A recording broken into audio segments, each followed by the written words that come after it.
Okay, we're at gotomath.com. We're working some calculus. And of course, this is the live chat. You can click here and send me a shout out, or maybe catch me actually here on the website.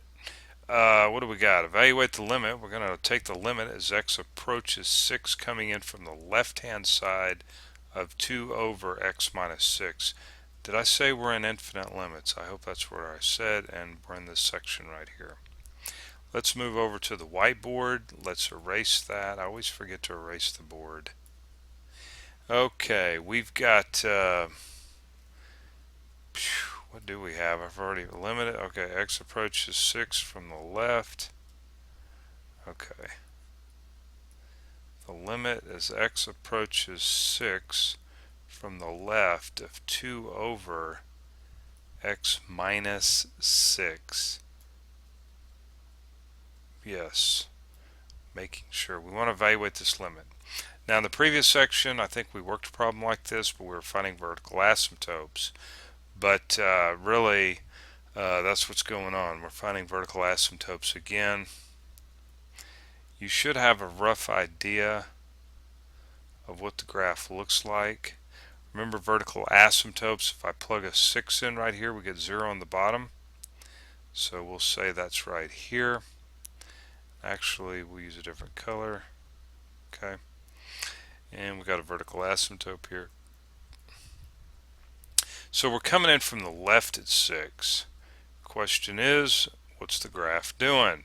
Well, it's either going to be going up in this direction or it's going to be going down in this direction as we get closer and closer to 6. One of the two.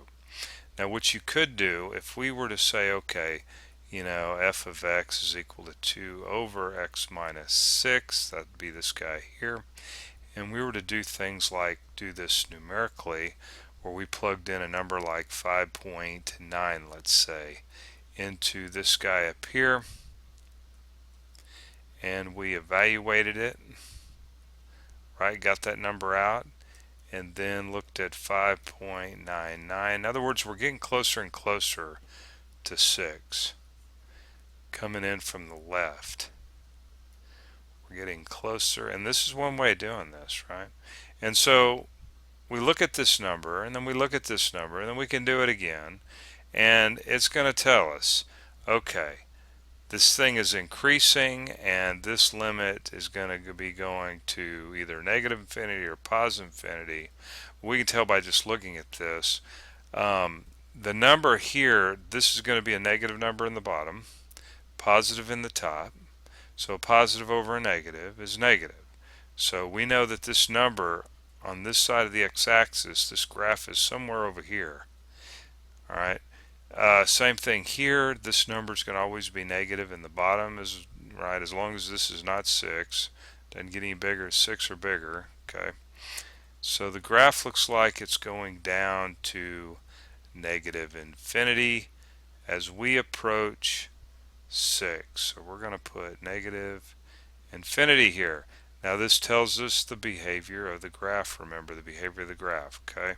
I know this is supposed to be equal to a real number, but we're saying this. This tells us the behavior of the graph. All right. So there you go.